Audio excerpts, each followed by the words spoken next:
A sharp clap echoes through the twilight air, your very first breath in a world carved by steel and ancient honor. It's the year of the dragon. But let's be honest, you're more squirmy kitten than fearsome warrior. Your father doesn't cheer.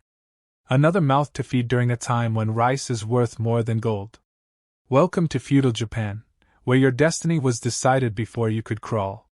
Think today's strict parents are bad? Try samurai parenting. At age 5, while others chase fireflies, you're mastering the art of stillness.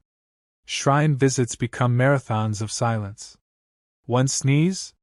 Disaster. Knock over an offering? 1,000 extra sword swings. Then comes 6, your first rite of passage. The ceremonial haircut. You once giggled as others emerged with awkward topknots. But now?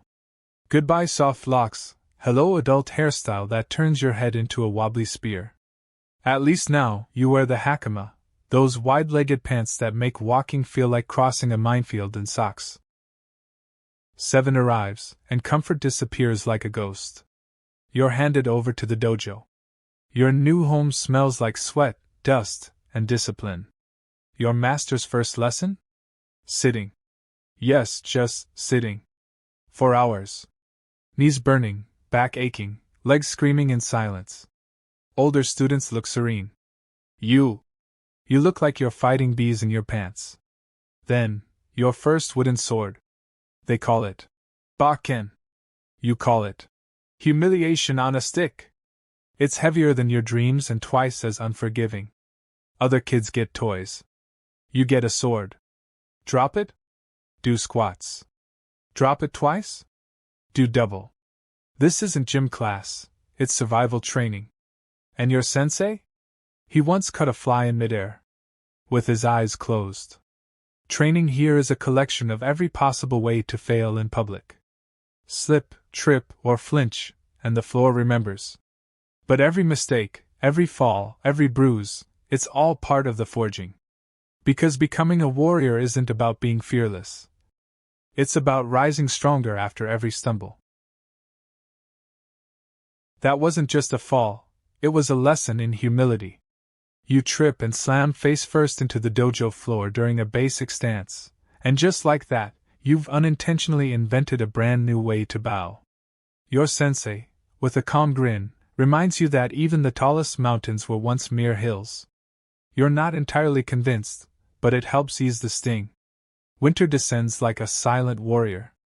The dojo floor becomes a slab of ice, and your breath fogs the air as you kneel to meditate, your toes slowly turning into icicles. Complaining? That's not very samurai. And if you think that's tough, try practicing in full armor. It's like trying to wrestle inside a suffocating, walking tin can. At 13, you're handed your first real sword. It's supposed to be a profound moment, sacred, honorable. What they don't tell you is that one speck of rust means you've insulted generations. The first time you clean it, you slice your palm open. Your sensei calls it a blood bond with your blade. You call it. Maybe we should have started with origami. Just as you start feeling confident, they introduce mounted archery. Imagine threading a needle while riding a dolphin, that's the level of difficulty here. You're firing arrows at targets while your horse is actively mocking your every move. Your sensei nods and says something wise about patience. The horse snickers. You're convinced they're both in on the joke. And then comes your juku ceremony. In samurai speak, that means, welcome to adulthood, where the suffering only levels up. You receive a new name, a new hairstyle, and a stack of responsibilities tall enough to crush your childhood dreams. Your old name vanishes, replaced by something that probably means honorable warrior, though it feels more like awkward rookie with a sword. The first time you put on armor, it feels like being crammed into a medieval Iron Man suit, minus any cool gadgets. Sitting down is a test of willpower, and standing back up should qualify as an Olympic event. The armor craftsman keeps muttering things under his breath as he adjusts straps around your frame. You try to stay still, wondering if the good old days, when falling on your face was your biggest problem, are gone for good. Your first real battle finally arrives. All that training, all those elegant moves you practiced for years, and the moment it begins, it turns into beautifully choreographed chaos. You expected a duel of honor. What you get is a swirling mosh pit of flashing blades and flying limbs. Those graceful sword forms? Forget them. You're dodging, swinging, and praying. Your only real strategy is to survive while trying to look somewhat dignified. You quickly realize you can only manage one of those at a time. And just when you think it can't get more complicated, enter clan politics. Imagine high school drama, except everyone's carrying a sword and holds a grudge the size of a mountain. Every tea ceremony becomes a minefield. Bow 1 inch too low? Crisis. Sip tea the wrong way? Another crisis. Sit in the wrong spot? Straight to a political meltdown.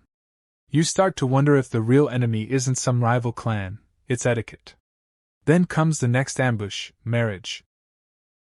Turns out your future wife is the daughter of a neighboring clan's top warrior. Good news, she's stunning. Bad news, she's terrifyingly skilled with a naginata. Your first dinner together isn't candlelit romance. It's a silent calculation of how quickly she could dismantle you if provoked. You decide to be extra polite. With your words, your hands, your chopsticks, everything. And just like that, you're promoted. Suddenly, 20 armored samurai are looking at you with blind faith, waiting for your orders. You smile and nod confidently, while internally screaming.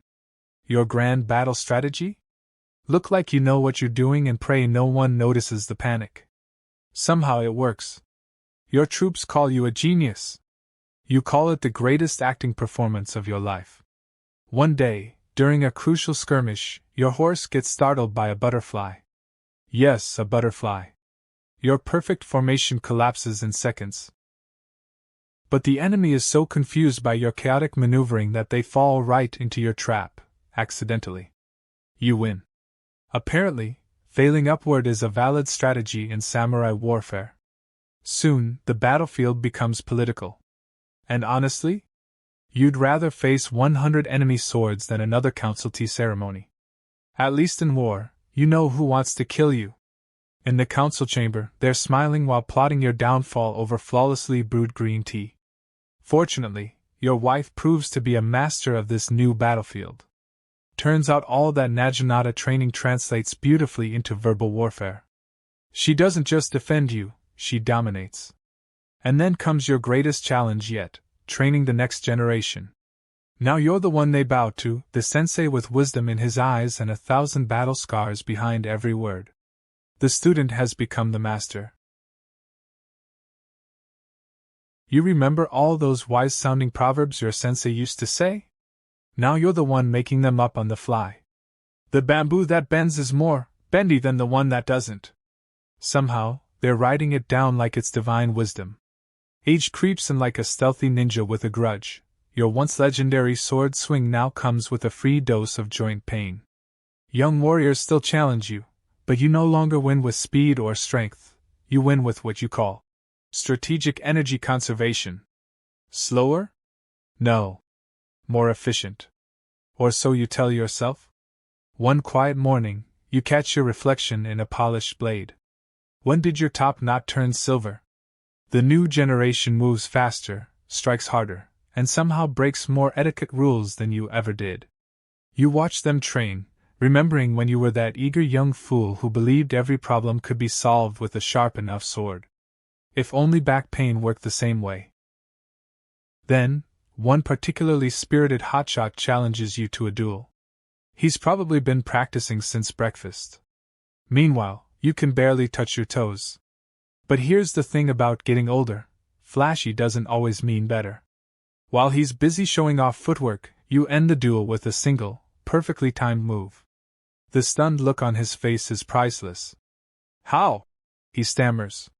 You offer him your most cryptic sensei smile and mutter something philosophical about bamboo and wisdom. You've earned the right to be annoyingly mystical. Funny thing is, your last true battle isn't against some mythical warrior or blood-soaked army.